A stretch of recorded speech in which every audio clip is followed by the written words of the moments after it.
அதாவது என்ன அப்படின்னா, இந்த வீடியோ எதுக்குன்னு பார்த்தீங்கன்னா, நான் எங்கே இருக்கேன், என்ன பண்ணிகிட்ருக்கேன்னு சொல்லிட்டு நிறைய பேர் தெரிஞ்சுக்கணுன்னு பயங்கர ஆர்வமாக இருக்கீங்க. ரொம்ப ரொம்ப ஆர்வமாக இருக்கீங்க. ஸோ அந்த இதில் நான் எதுவுமே சொல்ல கிடையாது. ஸோ நீங்கள் வந்து உங்ககிட்ட என்னோடய காண்டாக்ட் நம்பர் இருக்குது. ஸோ என்னோடய இன்ஸ்டாவில் நீங்கள் என்னை ஃபாலோ பண்ணிகிட்ருக்கீங்க. பத்தாததுக்கு ஃபேக் அக்கௌண்ட் வேறு வச்சு என்னை நீங்கள் பார்த்துட்ருக்கீங்க நிறைய பேர். ஸோ உங்களுக்கு ஏதாச்சும் என்னை பற்றி தெரியணுன்னா டேரெக்டாக எனக்கே மெசேஜ் பண்ணி நீங்கள் கேட்கலாம், ஒரு கால் பண்ணி கேட்கலாம். எங்கே இருக்கேன், என்ன பண்ணிகிட்ருக்க, அப்படி இல்லை நீங்கள் கேட்கலாம்.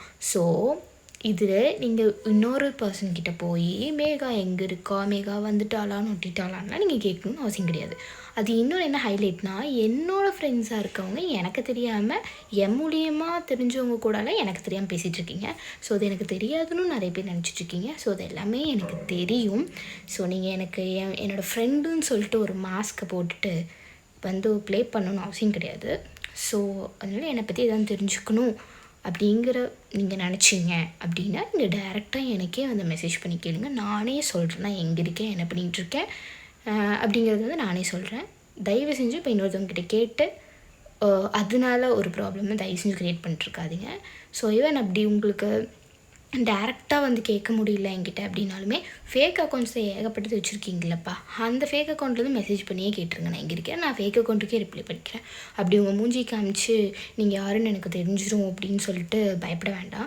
ஆனால் நீங்கள் யார் யார் என்னை பற்றி என்னென்ன கேட்டிருக்கீங்கன்னு தெரியும். இன்னொன்று என்ன அப்படின்னா, என்னை பற்றி ஒரு விஷயம் வெளியே வருது, என்னை பற்றி ஒருத்தர் தப்பாக பேசுகிறாங்க, என்னை பற்றி ஒரு ரூமர்ஸ் வருது அப்படிங்கிறக்காக அதில் போய் எக்ஸ்ட்ரா ஃபிட்டிங் போட்டு எண்ணெய் ஊற்றி அதை எரிய வச்சுட்டு வேண்டாம். நீங்கள் யார் யார் எப்படி இப்படின்னு எனக்கு தெரியும். உங்களை பற்றிலாம் நான் வெளியே சொன்னால் ரொம்ப கேவலமாக இருக்கும். ஸோ அதனால் என்னை பற்றி தேவையில்லாத ரூமர்ஸும் தேவையில்லாத தப்பாங்கிற விஷயத்த போய் போட்டு கொடுக்காது ஃபஸ்ட்டு நிறுத்துங்க. முதல்ல உங்கள் லைஃப் எப்படி இருக்குதுன்னு போய் கண்ணு முன்னாடி பாருங்கள். அதுக்கப்புறம் என் லைஃப்பில் வந்து நீங்கள் விளாடுவீங்களா. என் லைஃபை கெடுக்கணும்னு நினச்சிங்கன்னா உங்கள் லைஃபை உங்களுக்கு கெடுத்துரும். இந்த ஸ்கூல் ஃப்ரெண்ட்ஸ்னு ஒரு செட் ஆஃப் கேங் இருக்கும். எனக்கு அந்த ஸ்கூல் ஃப்ரெண்ட்ஸ் கேங்கே கிடையாது. முதல்ல ஸ்கூல் படிக்கும்போதே என்னைய பயங்கரம் இன்சல்ட் பண்ணனால, என்னைய பயங்கரம் கார்னர் பண்ணனால ஓப்பனாக ஸ்டேட்மெண்ட் தரேன், எனக்கு இந்த ஸ்கூல் ஃப்ரெண்ட்ஸ் மேலே எந்த ஒரு இதுவும் கிடையாது. பேசிக்கலி இந்த 11th and 12th இந்த கேர்ள்ஸ் ஃப்ரெண்ட்ஸுங்கிறதே எனக்கு செட் இல்லை. நான் யாருக்கிட்டையும் பேசுகிறதே இல்லை. அந்த கேங்லேருந்து ஒருத்தர் வந்து இப்போ என்னை பற்றி தேவையில்லாதது வெளியே சொல்லிகிட்ருக்காங்க. அவங்க பேர் நான் மென்ஷன் பண்ண விரும்பலை. ஸோ அவங்க யாருன்னு எனக்கு நல்லாவே தெரியும். என்னை பற்றி சொல்கிறதுக்கு நீ முதல்ல தகுதியா அப்படிங்கிறது நீ பாரு. அதுக்கப்புறம் நீ என்னை பற்றி வந்து பேசு. இந்த ஸ்கூல் ஃப்ரெண்ட்ஸுங்கிறவங்ககிட்ட நான் யார்கிட்டையுமே பேசுறது கிடையாது. நான் 10th வரைக்கும் இருக்கவங்ககிட்ட சொல்ல, நான் 11th 12th again I am repeating 11th 12th படித்த அந்த ஸ்கூலில் இருக்கவங்கக்கிட்ட நான் யார்கிட்டையுமே காண்டாக்ட் இல்லை. எந்த ஒரு பாயோ எந்த ஒரு கேர்ளோ நான் யார்கிட்டையுமே காண்டாக்ட் இல்லை. அதில் ஒரு கேர்ள், அந்த கேர்ள் எதுக்கு என்னை பற்றி இப்படி தப்பாக வந்து சொல்லி கொடுக்கணும்னு எனக்கு தெரில.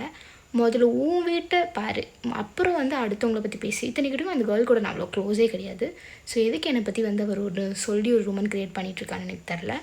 ஆக்சுவலி உனக்கு என்னம்மா காண்டி எம்எல் அப்படின்னு தெரில. ஆக்சுவலி உங்க கூட நான் அவ்வளோ க்ளோஸுமே கிடையாது. உனக்கு என்ன எம்எல்ஏ காண்டுன்னு தெரில. எதுக்கு என்னை பற்றி தேவையில்லாதது வந்து இங்கே க்ரியேட் பண்ணிகிட்ருக்குன்னு எனக்கு தெரில. ஸோ முதல்ல உன்னை பாரு, உன் ஃபேமிலியை பாரு, அதுக்கப்புறம் நீ என்கிட்ட வா. என் ஃபேமிலிக்குள்ளே வந்து நீ இன்டர்ஃபியர் ஆகும். புரிஞ்சுதா? அடுத்தவங்களோட லைஃப்பை கெடுக்கிறதுல அப்படி என்ன இப்படி ஒரு ஆர்வம் காமிக்கிறீங்க? கெடுக்கிறதுங்கிறத விட ஒருத்தவங்க லைஃப்பில் என்ன நடக்குது, ஐயோ இவன் நல்லா இருக்காளா, ஐயோ மேலே வந்துட்டாளா, ஐயோ இப்படி போடுறா அப்படி போடுறா, அப்படி என்ன உங்களுக்கு வயிறு எரியுது? உங்களால் அப்படி இருக்க முடியலன்னா இல்லை நீங்களும் அப்படி இருங்க. உங்களை யார் வேண்டாங்கிற? நீங்கள் உங்கள் லைஃப்பை நீங்கள் பாருங்கள். எதுக்கு நீங்கள் வந்து அடுத்தவங்க லைஃப்பில் என்ன நடக்குது, ஐயோ இவ்வளோ மேலே போயிட்டல, இவ்வளோ கீழே வந்துட்டல, இவ எப்போ கீழே விழுவா, எப்போ மேலே போவா, இவன் மேலே போன வாழ்க்கை எப்போ கெடுத்துடல இப்படின்னு பார்க்குறதே உங்கள் வேலையா? அப்படி என்ன அதில் ஒரு ஆர்வம் காமிக்கிறீங்கன்னு எனக்கு தெரில. அதுவும் நம்ம ஃப்ரெண்டுன்னு சொல்லிட்டு மாஸ்க் போட்டுட்டு அவங்க வாழ்க்கையை வந்து கெடுக்கிறது வந்து எவ்வளோ பெரிய நம்பிக்கை துரோகம் தெரியுமா, எவ்வளோ பெரிய கேவலம் தெரியுமா? அதை விட ஒரு கேவலம் எதுவுமே கிடையாது. ஃப்ரெண்டு நான் கூடயே ஒட்டிட்டு எல்லாமே பண்ணிவிட்டு கடைசியில் அவன் முதுகுலே வந்து குத்துறது எவ்வளோ பெரிய கேவலமான விஷயம் தெரியுமா? அது வந்து நிறையவே இப்போ எனக்கு நடந்துட்டுருக்கு. ஸோ யாரையுமே நம்பாதீங்க. இதுதான் சொல்ல போகிறது. என்னென்னா, நீங்கள் வந்து என்னை வந்து எவ்வளோ கேவலப்படுத்தணும்னு நினைக்கிறீங்களோ, எவ்வளோ பொய் சொல்லி என்னை வந்து இது பண்ணணும்னு நினைக்கிறீங்களோ, என்றைக்குமே பொய் ஜெயிக்காது. கண்டிப்பாக ஒரு நாள் எது உண்மைன்னு சொல்லி வெளியே தெரியதான் போகுது. ஸோ அது கண்டிப்பாக ஒரு நாள் தெரியும். அன்றைக்கி நீங்களே கேவலப்பட்டு நிற்பீங்க. இன்னொன்று, நீங்கள் எவ்வளோ தான் என்னை அடிக்க நினச்சி கீழே போக நினச்சாலும் நான் உடைய மாட்டேன்னு சொல்லு. நான் உடையவேன். எனக்கு ஹார்ட் பிரேக் ஆகும்.